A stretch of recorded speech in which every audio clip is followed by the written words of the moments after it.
Indistinguishable by Kenton K. Yee. When I was in 8th grade, Dad started feeling neither here nor there. The harder he tried to relax, the more violently he'd jitter. The only way he could stop jittering was to wave like a fancy-fin goldfish. My little sister said Dad was being complex, like you, Joey. Mum humphed and said Dad was suffering midlife crisis. Don't you dare grow up to be like him, she said. I Google searched his symptoms. What Wikipedia said stunned me. My father had contracted wave-particle duality. I begged him to see a physicist before he degenerated into a quantum wave function. Dad flapped his arms like an excited hummingbird and refused, insisting psychics was a scam and that he needed to find himself. By the time I started high school, Dad was strobing like disco lights and hopping harmonically like a pogo stick. Every so often he'd fart, wiggle his hips, and flutter his arms like a Polynesian hula dancer. Fortunately, Dad held academic tenure at the university, so his paroxysms weren't a problem at work.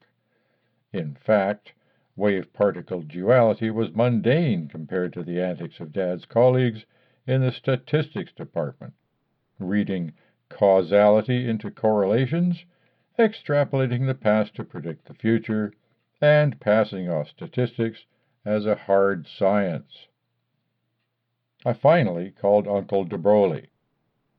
Fred de Broglie wasn't my real uncle, but a physics professor we had over for dinner when Dad needed an unsuspecting model of a mad scientist in his novel. The afternoon of the appointment, I bundled Dad into a poly-exclusion straitjacket and dragged him across campus to the Science Center. Uncle de Broglie pinched his nose. "P.U.," he said from behind a droopy Einstein mustache. He squared Dad and integrated him. "You're diverging." Dad froze in mid-fart. He pulled up the waist of his pants and touched his zipper. "You mean I'm non-integrable?" "No, not over the Euclidean space," de Broglie said.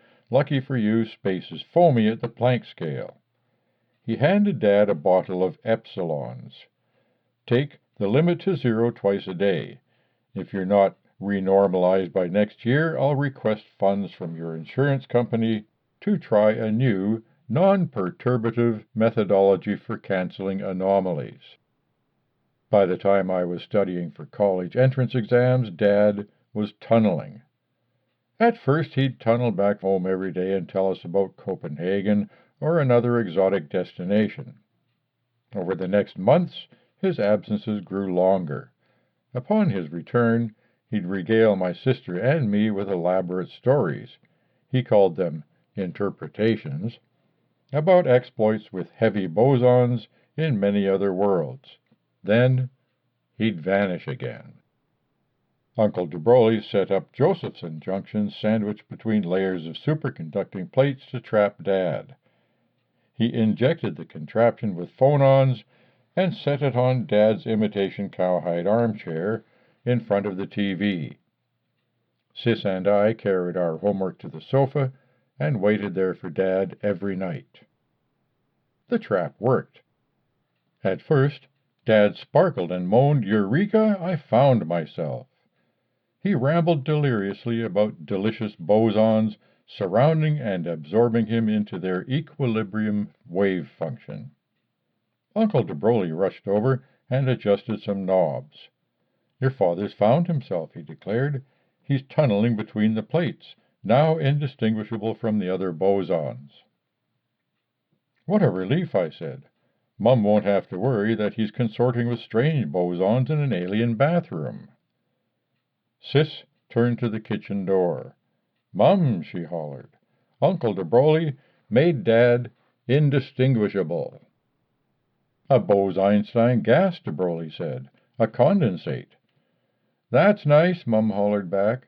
"Would you like condensed milk in your coffee, Professor?" Things at home went back to normal now that we knew Dad was trapped on his favorite spot in front of the TV. I went away to college on the East Coast. The university promoted Dad to a prestigious chair so he wouldn't have to do any work. When I returned home for the holidays in my senior year of college, Dad was as indistinguishable as ever.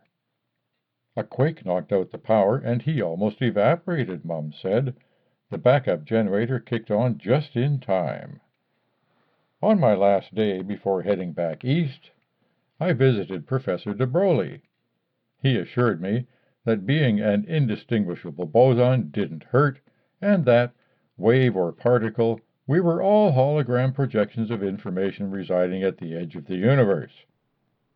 Joey, he said, the edge of the universe is like the surface of a black hole. Geez, I said, all this time I thought I was in America. I need to find myself. Sitting on a window seat during the plane ride east, I felt lost. Dad had found himself by becoming indistinguishable.